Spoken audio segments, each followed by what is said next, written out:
Et nous voudrions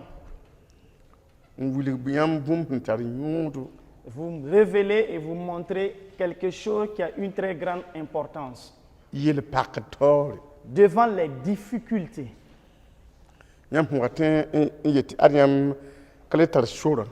Lorsque devant les difficultés, vous disiez qu'il n'y a plus de chemin ni d'échappatoire pour vous, et qu'en ce moment c'est fini pour vous, et c'est sur ça que nous voulons nous baser pour vous donner une révélation. Que devant les difficultés de la vie, lorsque vous avez la foi en Dieu toujours, sachez qu'en ce moment, il y aura un issue pour vous. Il y aura toujours un issue pour vous. Comme il est bien et merveilleux que tu reçoives, tu ne sais pas quelles sont les difficultés qui te feront face demain. Devant tes difficultés. Peut-être que d'autres personnes vont te dire qu'ils ne peuvent pas. Et c'est la parole que tu vas entendre ce soir, que tu vas te baser, afin que Dieu puisse te venir en aide. Donc nous allons nous retourner pour voir ce qui se trouve derrière nous. Des gens qui nous ont dévancés dans l'œuvre de Dieu. Et qu'à la fin, ils ont fait ce qu'ils voulaient et les ennemis les ont eus. Et après, ils ont demandé l'aide de Dieu. Et Dieu les a aidés. Nous allons lire dans 2 Chroniques. 2 Chroniques.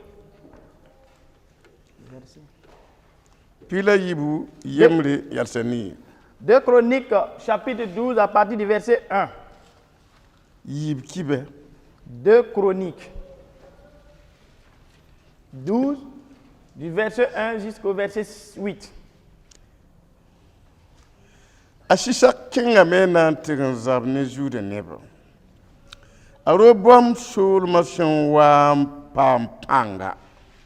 Yini Israël neba fa bahaju sabatonda. Lorsque Roboam se fit affermi dans son royaume et qu'il eut acquis de la force, il abandonna la loi de l'Éternel et tout Israël l'abandonna avec lui. La 5e année du règne de Roboam,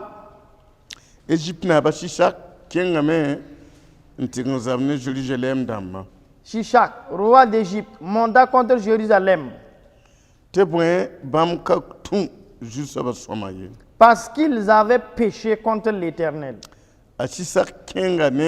Sadam tusi tuhuri la kobishi il avait la werudba tu pishoube. Il avait 1200 chars et 60 000 cavaliers. La Libye ni Shiki la Éthiopie tambisa 51 chordonche. Égypte, et il vint d'Égypte avec lui un peuple innombrable, des Libyens, des Sukiens et des Éthiopiens.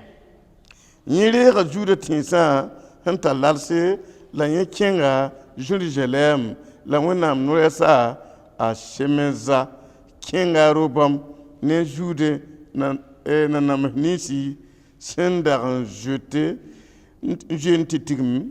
Jérusalem, à Shishak, son watanyinganeng.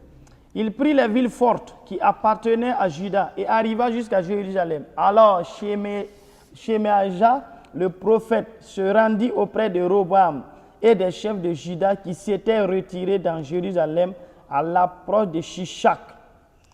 Ntiele, tisusabayelame, tia, nyambahamam, wotanyinga, mame, et il leur dit, ainsi parle l'Éternel, vous m'avez abandonné, je vous abandonne aussi, et je vous livre entre les mains de Shishak. Les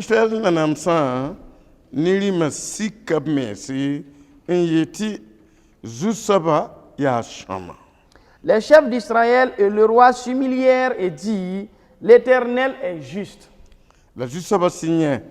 tɩ b shika mensã bãmb yeela a semeza yaa bãmb shik mensã mam kana n le sãama b ye.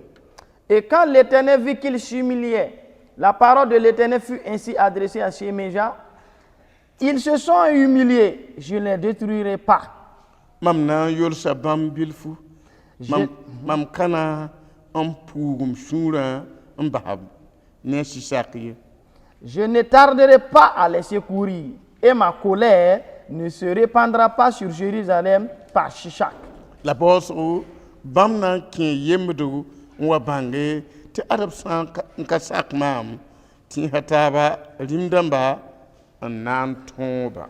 Mais ils lui seront assujettis, et ils sauront ce que c'est que me servir ou servir les royaumes des autres pays. Tõnd datame tɩ yãmb kelg wẽnnaam sõma.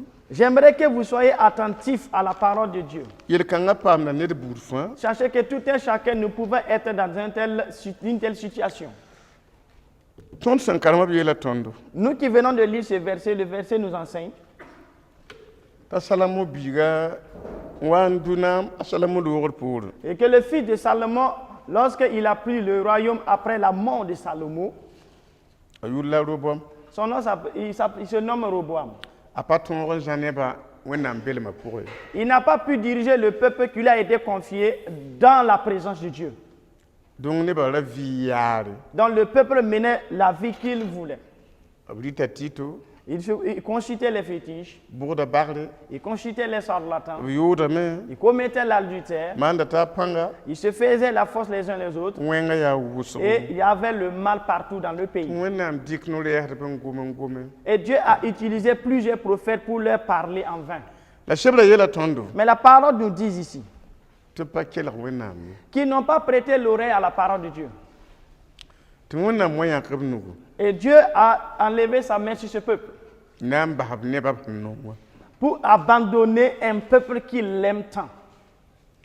Tɩ a Sʋtãan sẽn so Égypte rãmbã Et comme le diable étant le dieu des Égyptiens, Libi rãmbã les Libéens, Éthiopie rãmbã ainsi que les Éthiopiens, tẽmsa tã 3 pays n zems taaba qui se sont associés na n tɩ yõ wẽnnaam nebã bugum. pour aller faire du mal et aller contre le peuple de Dieu.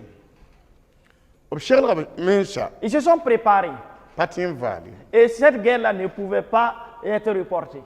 Bõna yãmb yẽt zĩ-kãnga Qu'est-ce que vous voyez ici? yãmb yẽt tɩ maanam yam ne yel-wẽnã pʋgẽ vɩɩmã sẽn wat ne bũ-ninga wẽnnaam ned vɩɩm. Vous voyez ce qui veut dire vivre dans le péché et faire ce que je veux, les conséquences d'une telle vie. Wẽnnaam neb zak sã n wa vɩ ne yel-wẽnã Lorsque le peuple de Dieu ou un homme de Dieu vit dans le péché, a ya wa bãmb bɛɛbã sẽn goe tɩ b tɩ nek bɛɛbã. c'est comme si, c'est comme lorsque vos ennemis sont en train de dormir et que vous partez les réveiller. Tɩ bɩ na n wa zabe Et que les ennemis viennent pour vous combattre. ges nebã sõora ka la b sɩda Regardez, le peuple était tellement nombreux na n wa yik n tɩg n zab ne wẽnnaam nebã. pour aller combattre le peuple de Dieu, le peuple élu. La tõnd dat yãmb wʋma yaa Ce que nous voulons que vous compreniez ici, zabra yɛtgame n pɩ dũni wã tõ dũni. c'est qu'aujourd'hui, il n'y a plus de paix pour ce monde-là. Il n'y a que des guerres. Ya mim tɩ tũudmã taabã sẽn yik n zab ne tẽedbã rũndã rũndã wã yaa. Vous voyez que les autres religions ne font que combattre les chrétiens d'aujourd'hui. Yaa tõnd me Égypte wã Ça aussi, ça représente notre Égypte. tɩ m sẽn be tɩ ned ka la tẽ n yelg Kirist n tʋʋm pʋgsa fuu ye. Il y a des pays dans lesquels on ne peut plus porter l'habit de l'AIC. Yãmb pẽende Est-ce que vous comprenez? bõn ninga sẽn loogã ket n biig rũnnã Sachez donc qu'il n'y a rien de nouveau sur cette terre. la b yeelame tɩ tẽmsa tãabã sẽn yik n wat wã Et il est dit que lorsque ces 3 royaumes se sont associés pour combattre le peuple de Dieu, b wilgame tɩ b nebã yaa kʋʋngo ne wed-moos sẽn ka tẽ n sõnd. il est révélé qu'ils étaient un peuple innombrable avec beaucoup de cavaliers et des chars. neb sẽn na n tar neb tus kobsi Des gens environ 1200 ne wed-rʋʋdb tus pi-sopoe et environ 70 000 cavaliers. tɩ b yet ka sɛke Ils ont dit que cela n'était pas suffisant. Ils ont demandé l'air aux Libyens. Et aussi, ils ont demandé l'air aux Éthiopiens.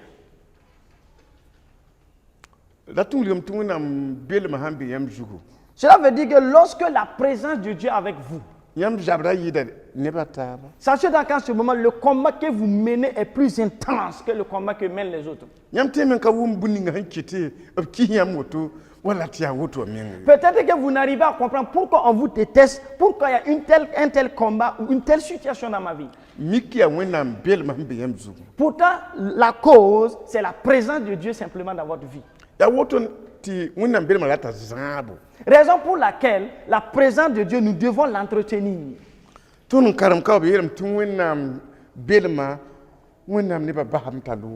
Et le verset que nous venons de lire nous enseigne que la présence de Dieu a abandonné. Ce n'est même pas Dieu qui les a abandonnés, c'est le peuple qui a abandonné la présence de Dieu. Et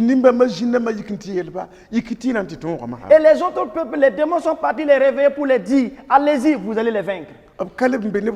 Ils ne sont plus avec leur Dieu. Est-ce que vous comprenez? Lorsque dans la maison d'un chrétien, il n'y a que des bagarres et des querelles. Et il prie et les voisins ne peuvent même pas dormir.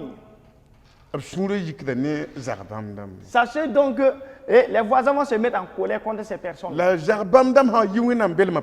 lorsque une telle famille abandonne la présence de Dieu, sachez donc que ceux-là qui haïssent vont s'élever contre eux. Raison pour laquelle un chrétien croyant en Jésus ne doit pas être un rétrograde. Sachez donc un chrétien ne doit pas s'amuser avec le salut qui lui a été confié. Il y a des ennemis qui vous lorgnent et qui vous attendent. Et ils dorment, non? Et ils n'arrivent plus à prier. Prêtez attention. Est-ce que cette personne-là lit toujours la Bible? Ils sont en train de mener l'enquête pour pouvoir mener leur combat.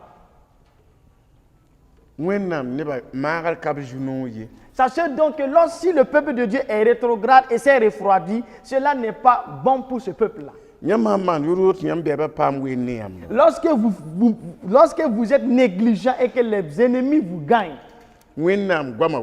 voici la parole de Dieu. La parole de Dieu ne peut pas vous aider en ce moment. Vous devenez un chrétien rebelle et récalcitrant. Et oui. Parce qu'en ce moment, Dieu n'est plus avec vous.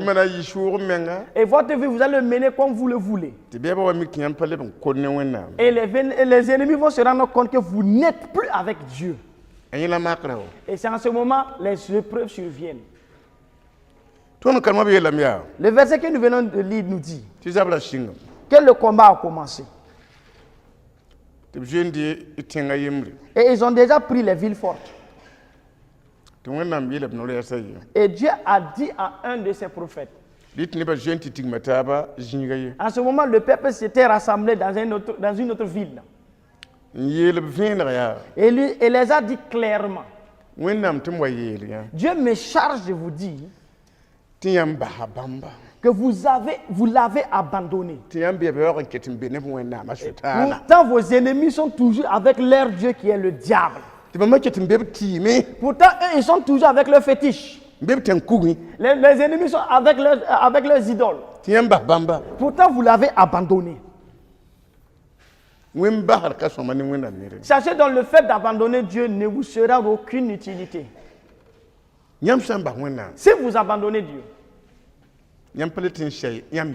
en ce moment, vous ne pouvez plus dénombrer ni compter vos problèmes. Ah non. Parce que vous ne pouvez pas abandonner Dieu et Dieu va vous continuer de vous donner la joie. Dieu a créé l'homme à son image. Lorsqu'un homme a sa femme, son épouse, et si une situation survienne et que la femme abandonne le domicile et vivant avec un autre homme, vous pensez que l'homme que cette femme l'a abandonné peut continuer à aller donner l'argent de la popote là à cette femme? Est-ce que la femme va recevoir le nasongo?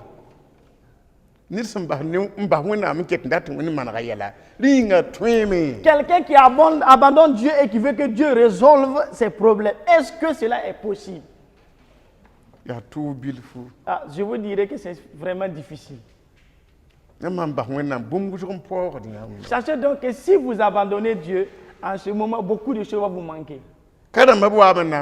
Ici, ils sont venus pour tuer le peuple de Dieu. Voici, ils ont abandonné Dieu. On ne peut pas mourir dans l'abandon de Dieu et voir le paradis de Dieu. C'est l'accourcissement de la vie. Et en ce moment, vous allez manquer même le paradis de Dieu.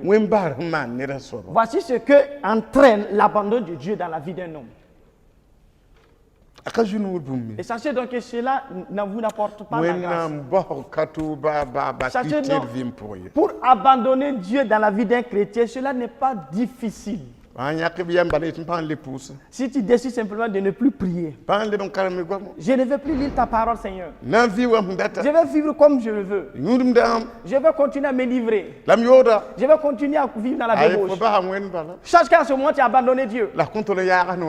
Et tu ne vas même pas dire à quelqu'un d'autre. Mais tes œuvres le parlent. Sachez que les caractères vont parler. Ce peuple ici n'a pas ouvert la bouche pour dire Seigneur, nous t'abandonnons.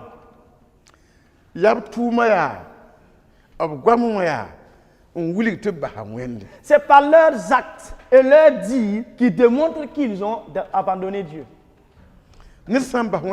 Lorsqu'un homme abandonne Dieu, en ce moment ses ennemis se réjouissent. En ce moment ses ennemis peuvent se moquer de lui. Vous voyez? En ce moment, ses ennemis n'ont plus peur de lui. Parce que même si ils arrivent à vous détruire, personne ne va demander quoi que ce soit. Est-ce que vous comprenez? Le prophète de Dieu est parti confier au peuple de Dieu la parole qui lui a été adressée. Le péché que vous avez commis et que vous ne vous repentez pas, Dieu vous a abandonné en ce moment. Voici vos ennemis sont proches de vous. Qu'allez-vous faire maintenant? Lorsqu'ils ont entendu la parole du prophète, ils ont eu une grâce. Et ils se sont dit, effectivement, nous avons péché contre Dieu. Nous ne sommes plus avec Dieu. Parce que ce que Dieu nous a interdit, nous l'avons commis. Venons, nous allons nous humilier et demander pardon à Dieu. Humilions-nous pour demander pardon à Dieu. En ce moment, les ennemis ne sont plus dans leur ville. En ce moment, les ennemis étaient prêts, ils avaient leurs armes à la main et ils sont prêts pour le combat.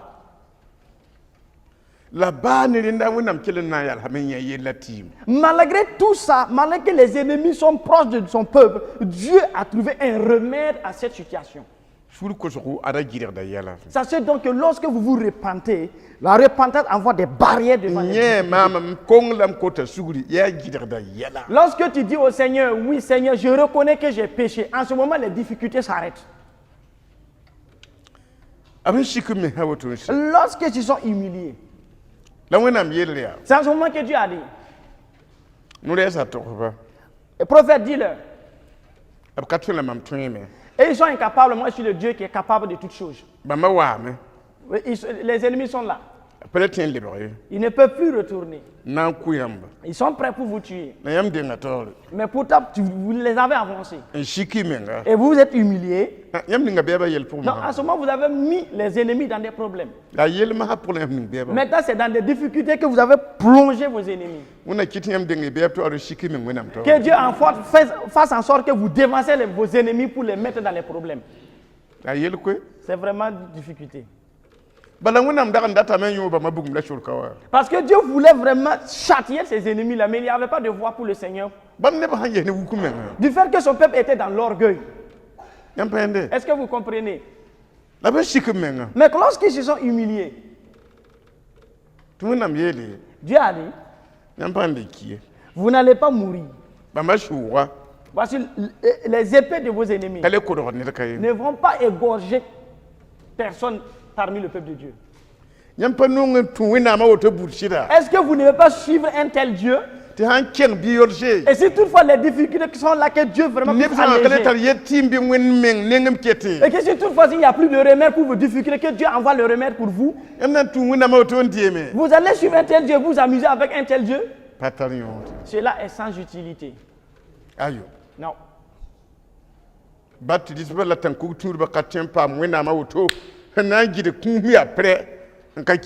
Et même les féticheurs et les charlatans ne sont pas prêts à suivre un tel Dieu. Et Dieu a dit, à cause de votre orgueil, comme vous n'avez pas, vous n'êtes pas repenti avant, et vous avez laissé, lorsque vous êtes embourbé dans les problèmes et que vous êtes humilié, vous avez honoré maintenant ma parole. Donc maintenant, je vais juste un peu vous alléger la tâche. Pour que vous sachiez que moi, je suis un Dieu tout-puissant. Je vais alléger simplement. Alléluia. Alléluia. Dieu est tout-puissant et il a la puissance pour faire ce qu'il veut. Si toutefois Dieu veut que la chose s'intensifie, il l'intensifie. Pour que les rebelles sachent comment ils vont faire. Si Dieu veut, il allège. Je pense que par rapport à la parole que vous venez d'entendre, lorsque vous voyez que les difficultés ne font que s'intensifier, et vous êtes avec un Dieu qui peut alléger les difficultés, qu'est-ce que tu vas faire en ce moment? N'oublie pas la parole. Il y a des gens qui se sont humiliés avant toi, et qu'il y a eu un allègement. Toi aussi, humilie-toi à ton tour. Le Dieu qui a allégé les difficultés de ce peuple va t'alléger ta charge.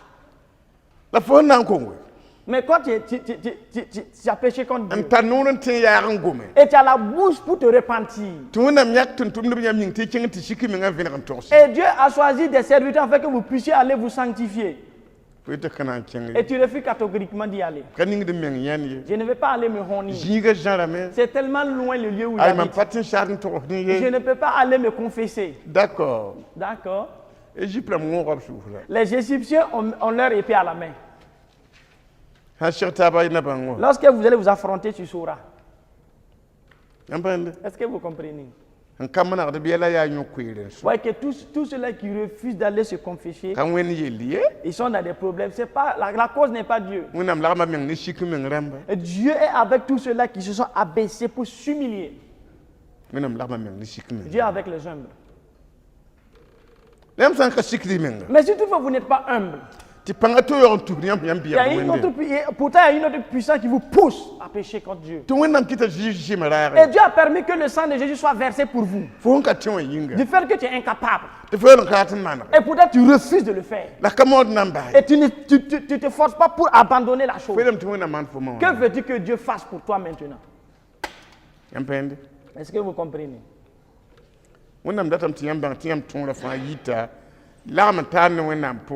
Cherchez donc que Dieu voudrait que vous cherchiez que votre victoire sort de votre relation et votre intimité avec Dieu. Et sachez donc que votre intimité avec Dieu est basée sur la sanctification et la confession des péchés. Est-ce que vous comprenez? Il y avait un seul prophète de Dieu. Et tout un peuple s'est agenouillé. Et Dieu a résolu le problème.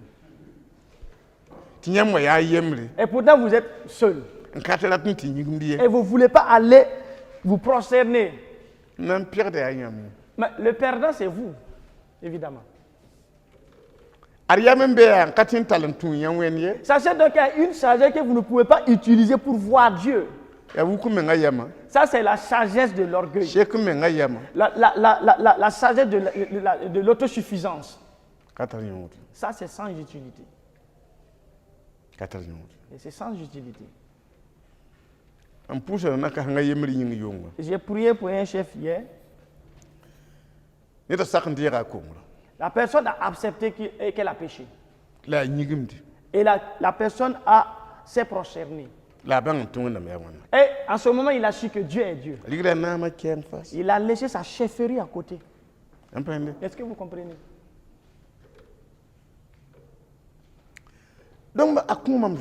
Et cela m'a donné un enseignement. Cet homme-là est un chef. Cet homme-là est un grand homme. Et il s'est humilié devant le serviteur de Dieu. Cela mérite une réflexion. Oui.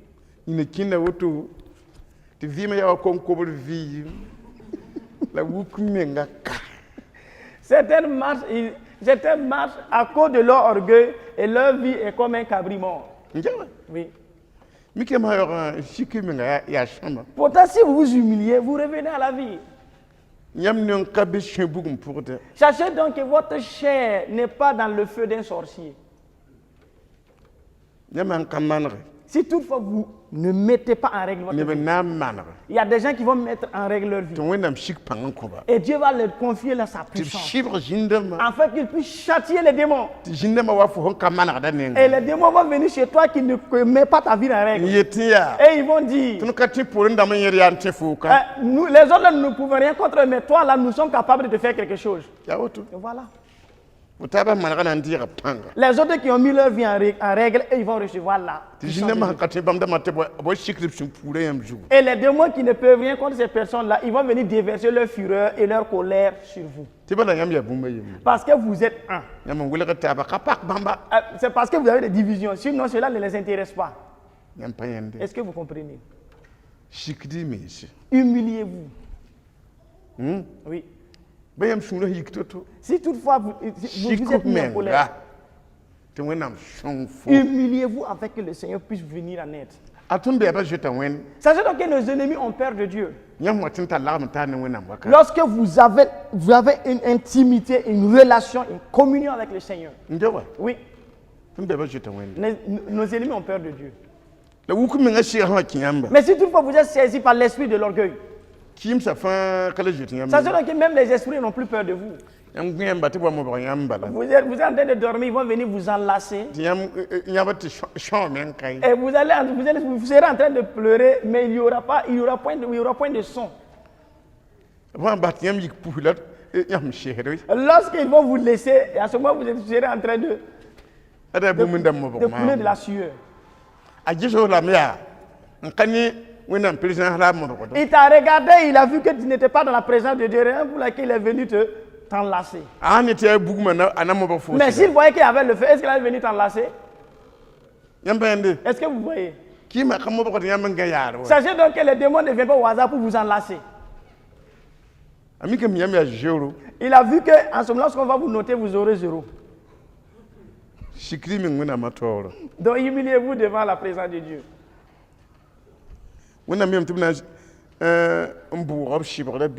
Dieu a dit qu'il va réduire leur châtiment.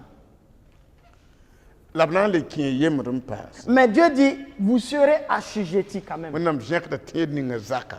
Dieu souvent élève un chrétien et ils ont de quoi manger. Et il s'appuie sur ça, il mange et il ne veut plus prier. Et les démons viennent les mettre dans les péchés. En ce moment, ils sont séparés de Dieu. Et un châtiment les attend. Il y a un esclavage qui les attend. Et Dieu dit que lui, il utilise ces choses-là pour enseigner son peuple. Ils seront assujettis. Et ils sauront ce que veut dire me servir ou servir les autres. Les royaumes des autres pays. Ça, c'est un enseignement que Dieu donne. Ce n'est même pas d'abord la mort. Dieu va permettre qu'il y ait le châtiment. Lorsque vous parlez qu'il n'entend pas et qu'il n'écoute pas, il va écouter quelque chose devant. Il y a un châtiment qui vous attend devant. Oui. Souvent même vous rentrez pour dormir et le sommeil vous refuse et vous allez compter les tôles jusqu'au petit matin. Ah oui. Et vous allez rentrer même pour dormir, vous allez voir que la respiration ne fonctionne pas comme vous le voulez. Et vous allez savoir. Est-ce que ce n'est pas parce que je n'obéis pas à Dieu? Est-ce que ce n'est pas ce que je fais, ce que Dieu interdit? C'est là même peut-être une voie pour que Dieu vienne vous donner un enseignement. Sachez donc que Dieu a divers voies pour vous donner un enseignement. Donc,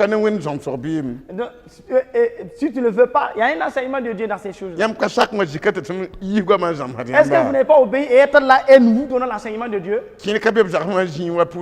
D'autres même sont ce jeu comme s'il n'y a pas la prière de Dieu. Et eux aussi, l'enseignement, il n'y a pas. Il n'y a personne qui va échapper. Mais chez vous, vous avez déjà obéi avant que le châtiment même ne vienne. Donc vous avez la grâce. Donc vous avez la grâce.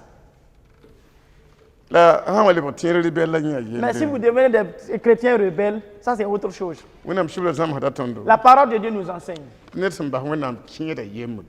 la personne, lorsqu'un homme abandonne Dieu, il rentre dans un esclavage.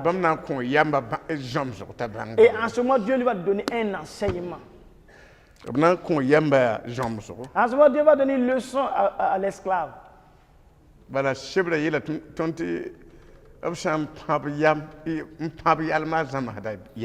Parce que la parole de Dieu nous dit que lorsqu'on fouette un insensé, en ce moment il devient sage. Sachez donc que le fouet de Dieu ne peut pas se voir à l'œil nu pour que lorsqu'on veut te taper, que tu puisses aller feinter. Non. Tu vois que c'est en train de chauffer en toi, mais tu ne vois pas le fouet. Ne permettez pas que cette parole vous échappe. Si toutefois vous voyez que c'est en train de chauffer, allez-y vous confesser devant les serviteurs de Dieu. Parce que Dieu ne va pas prendre soin d'un insensé. Parce qu'un insensé est la cause du mépris de son père. Et vous avez eu la grâce que Dieu vous a appelé et vous voulez être un insensé. Vous ne savez pas que votre Dieu ne veut pas le mépris? Oui.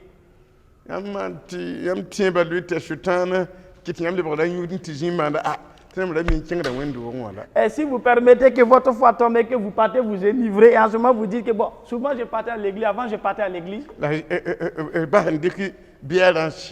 Et à ce moment tu prends la bière pour remplir le verre. À ce moment Dieu va te fouetter. Ah oui. Et à ce moment tu auras marre même de la bière. Dieu n'est jamais pressé. Et toi, parce qu'il sait que tu ne peux pas échapper. Mais si Dieu ne te reprend pas, qui va te reprendre? Parce qu'il n'y a pas un autre Dieu comme lui. Oui. Si Dieu vous aime, il est obligé de vous châtier pour que vous cessez l'abandon de la prière. Et pourquoi tu dis plus j'en ai marre même de la doctrine chrétienne? Est-ce que vous comprenez? C'est Dieu que tu dis que tu en as marre? Sachez donc glorifier Dieu et bénissez Dieu à chaque instant dans votre vie. Lorsque Dieu arrive à appeler quelqu'un, Dieu a honoré une telle personne. Oui. Les animaux sauvages ont rempli les forêts, mais Dieu ne les a pas appelés. Mais Dieu vous a fait appel. D'autres même, Dieu les a appelés et leur père ou leur mère n'ont même pas reçu cet appel de Dieu. Oui. D'autres même, leurs parents, leur justice même dépasse leur enfant. Est-ce que vous comprenez? Raison pour laquelle, comme Dieu vous a appelé et qu'il vous a fait appel, vous devez le savoir. Que c'est par amour. Et vous efforcez pour venir au culte. Et que vous vous asseyez avec les autres pour recevoir l'enseignement de Dieu. Si toutefois vous êtes mûr, vous devenez un serviteur de Dieu. Et Dieu vous utilise pour toucher les autres. Mais si toutefois il n'y en a pas, ces choses n'y sont pas. Et le fait de venir à l'église, vous regardez simplement votre ventre. Lorsque vous avez mangé, vous êtes rassasié. Vous dites, je rends grâce à Dieu. J'ai le ventre rempli, vraiment c'est bien. Sachez donc que suivre Dieu est plus que cela. Nous allons nous arrêter là. Parce que nous voulons que Dieu nous aide à être humbles. Si nous avons l'humilité, nous aurons la victoire de Dieu. Si vous avez l'humilité, vous allez entendre les critiques. Vous pouvez même vous défendre. Mais comme vous êtes humble, vous n'allez pas aller vous défendre. Non, non, non. Vous allez entendre les gens vous mépriser. Mais vous n'allez pas aller vous défendre. Jusqu'à ce que la volonté de Dieu s'accomplisse. Est-ce que vous comprenez? Vraiment, efforcez-vous pour avoir l'humilité. Si vous voyez que les gens sont en train de vous provoquer, ils ont marché même sur votre pied. Et sur ça, ils ne veulent même plus enlever leurs pieds. Demandez pardon, excuse-moi, je vais retirer mon pied. Pour qu'ils sachent qui vous êtes. Ah oui. Lorsqu'on vous méprise, les gens sauront qui vous êtes. Pendant le mépris, ils sauront. Vous voyez? Gloire à Dieu.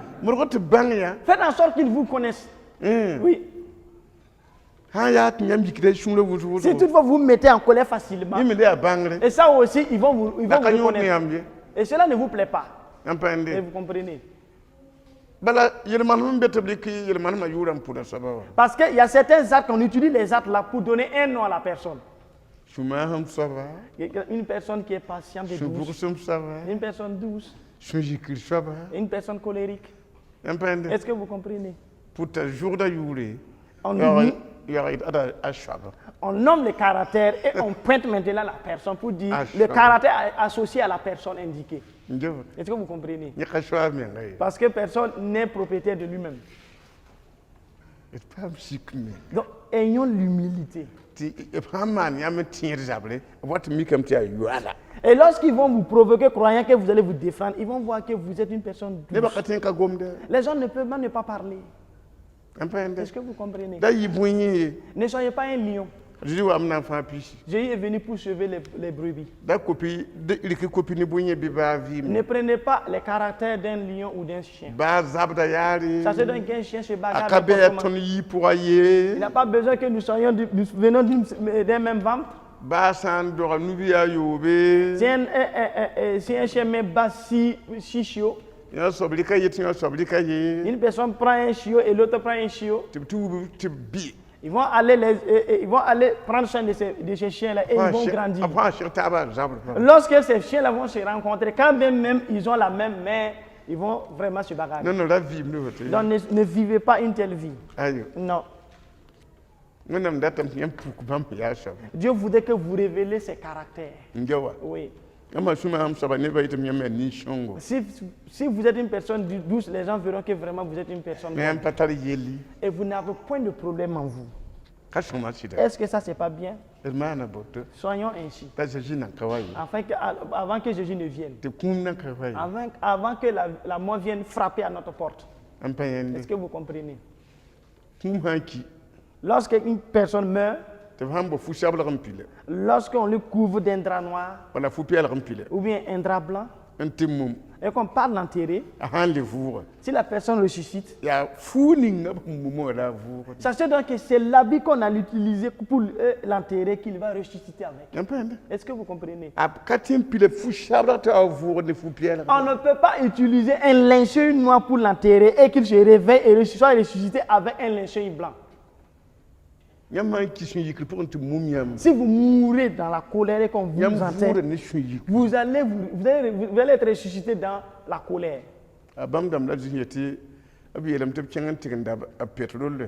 Ce sont ces personnes-là que Jésus les a ordonnées d'aller payer quoi? Le pétrole. Parce que pour eux, ça ne suffit pas. Ils sont morts dans le péché. Et le péché a tué même la foi. Et Jésus est venu. Et pourtant, les tombes se sont ouvertes. Et dans quoi tu es mort? C'est sur la ressuscite. Et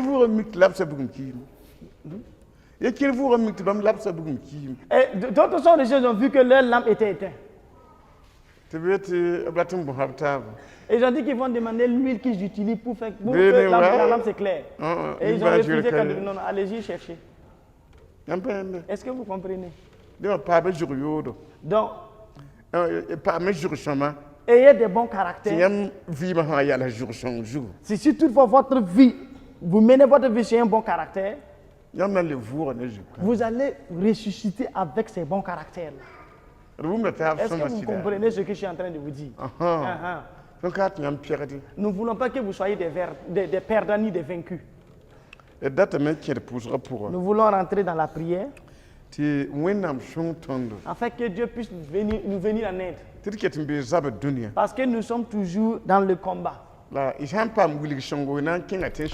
Mais si toutefois vous avez une bonne direction, vous allez rentrer dans le bon pays que Dieu vous a promis. Et si vous empruntez une mauvaise direction, vous allez entrer dans le mauvais pays.